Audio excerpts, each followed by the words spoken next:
अस्सलाम वालेकुम friends, how are you. आज मैं आप लोगों के लिए मग केक की रेसिपी लेकर आई हूँ जो बच्चे बहुत शौक से खाते हैं। इसमें सिर्फ 2 इंग्रेडिएंट्स हमें चाहिए होते हैं, लेकिन मैंने एडिशनल इसमें वनीला एसेंस और चॉकलेट रखा है।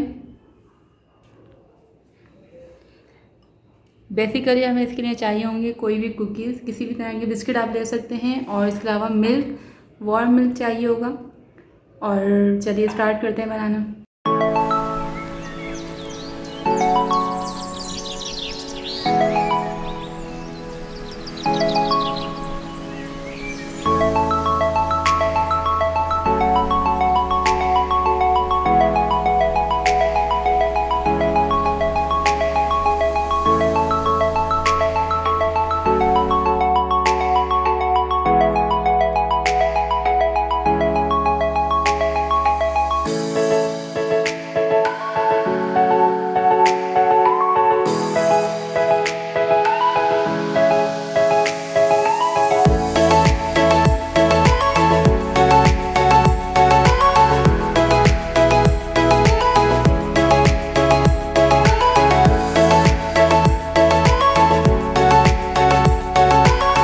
लुक फ्रेंड्स, हमारा मग केक रेडी है।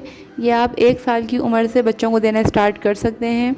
बच्चे बहुत शौक से खाएंगे और बच्चों के लिए बहुत हेल्पफुल होगा। नेक्स्ट वीडियो तक के लिए मुझे इजाज़त दीजिए। टेक केयर, अल्लाह हाफिज़।